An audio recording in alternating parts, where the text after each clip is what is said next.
Guys آپ یہ video دیکھیں، یہ ویڈیو ہے قاری محمد ایوب رحمہ اللہ کا، جو برما کے رہنے والے تھے اور یہ مسجد نبوی کے امام بھی تھے۔ مسجد نبوی میں رمضان میں تراویح وغیرہ پڑھاتے تھے۔ ان کے اندر اللہ رب العالمین کا خوف، اللہ رب العالمین کا تقوی کس قدر پایا جاتا تھا، آپ اس ویڈیو میں اندازہ لگائیں۔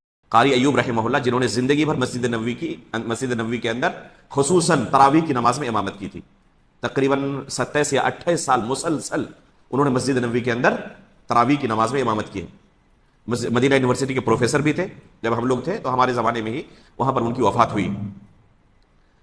آخری زمانے میں مسجد نبوی کی امامت سے ان کو الگ کر کے پھر دوسرے ائمہ کو موقع دیا گیا۔ آخری زندگی میں وہ دعا کرتے تھے کہ اللہ، ایک خواہش باقی رہ گئی ہے کہ دوبارہ مسجد نبوی کی امامت مجھے ملی۔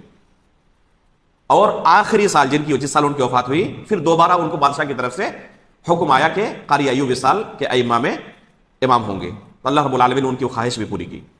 جس دن ان کی وفات ہوئی، ہمارے ہی ایک ساتھی نے بتایا، قاری ایوب کہاں کے جانتے ہیں؟ یہ قاری ایوب برما کے تھے، ہمارے پڑوسی ملک۔ وہ عربین نہیں تھے، یہ تھے اصل برما کے، میانمار کے۔ چونکہ اس علاقے کے تھے اس لیے اردو سمجھتے تھے اور ہلکا پھلکا بول بھی سکتے تھے، لیکن ان کو نیشنلٹی ملی ہوئی تھی سعودی عرب کی۔ ان کے بال بچے وغیرہ اردو نہیں بول پاتے تھے، لیکن قاری صاحب اردو جانتے تھے۔ ہمارے اس ساتھی کو پتا نہیں تھا کہ قاری صاحب اردو جانتے، تو پڑھاتے تھے تفسیر کا مادہ۔ امتحان حال میں قاری صاحب کا ہی پیپر تھا، یہ اپنے ایک ساتھی کو امتحان حال میں جیسے ہی داخل ہوا کہا کہ کہاں جا رہے ہو؟ میرے بغل میں بیٹھو، دونوں ساتھ مل کے ایک دوسرے کی کاپی دے کر لکھیں گے۔ مذاق میں کہہ رہا تھا، یہ بڑا نیک بندہ تھا، یہ ساتھی بھی انتہائی نیک شریف تھا، یہ سوچ بھی نہیں سکتا تھا، کتاب بھی سامنے اگر کوئی کھول کر رکھ دے تب بھی نظر اٹھا کر نہیں دیکھے گا، اتنا نیک تھا۔ لیکن مذاق میں اپنے ساتھی کو کیا کہا کہ کہاں دور جا رہے ہو؟ بغل میں بیٹھو، ہم ساتھ میں مل کر ایک دوسرے کی کاپی دے کر لکھیں گے۔ قاری صاحب نے سنا، انہیں پتا نہیں تھا کہ قاری صاحب اردو سمجھتے ہیں، آ کے کہا کہ کیا کہہ رہے ہو؟ ساتھ مل کر دیکھ کر لکھو گے، ایک تھپڑ لگاؤں گا عقل ٹھکانے آ جائے گی۔ پہلی مرتبہ انہوں نے قاری صاحب سے اردو سنا تو ایک دم بالکل تھرتھرا گئے، ایک دم ڈر گئے کہ قاری صاحب نے ہماری بات سن لی، ہمیں تو مذاق میں کہا تھا، انہوں نے پتہ نہیں کیا ہمارے بارے میں سوچتے ہوں گے۔ بہرحال ہوا، وہ دور بیٹھا، یہ اپنا وہیں پر بیٹھا جہاں بھی اس کو بیٹھنا تھا، پرچہ ملا، لکھنا شروع کیا۔ اب قاری صاحب کے دل میں بات بیٹھ گئی ہے کہ یہ شاید چوری کرنے والا لڑکا تھا، پڑھنے لکھنے والا لڑکا ہے نہیں۔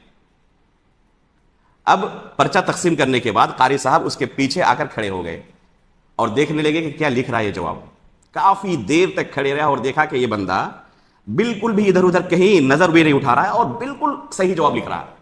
کافی دیر تک قاری صاحب اس کے پیچھے کھڑے رہے اور دیکھتے رہے کہ کس طرح وہ جواب لکھ رہا ہے۔ تھوڑی دیر بعد اس کو اشارہ کیا کہ اٹھو، اٹھا، دیکھا کہ قاری صاحب پیچھے کھڑے ہیں، ہکا بکا رہ گیا، اس کو پتا بھی نہیں تھا کہ قاری صاحب پیچھے کھڑے ہیں۔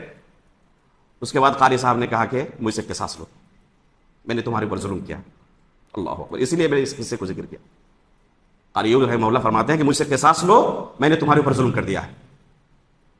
اس نے کہا کہ آپ نے کیا ظلم کیا میرے اوپر؟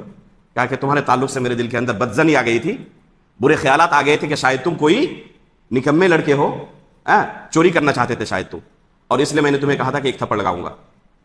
تو تمہارے تعلق سے جو میں نے یہ گمان کیا تھا یہ درست نہیں تھا، میں نے دیکھا کہ تم بالکل صحیح سے جواب لکھ رہے ہو اور کسی طرف تم نظر اٹھا کر نہیں دیکھ رہے ہو، تو دنیا میں جو کچھ ہو سکے مجھے سزا دو، میں سزا کے لیے تیار ہوں۔ تو اس نے کہا کہ نہیں شیخ، آپ کو کیا میں سزا دوں، میرے دل میں کچھ بھی ذرہ برابر نہیں ہے۔ اصرار کرتے رہے یہاں تک کہ جب یقین ہو گیا کہ اس نے مجھے معاف کر دیا ہے، اس کے بعد وہاں سے ہی لے۔ جب یقین ہو گیا کہ آخرت میں معاملہ یہ جائے گا نہیں، دنیا میں رفع دفع ہو چکا ہے، اس کے بعد وہاں سے ہی لے۔ آپ کی کیا رائے ہے اس ویڈیو کے بارے میں؟ کمنٹ میں ضرور بتائیں۔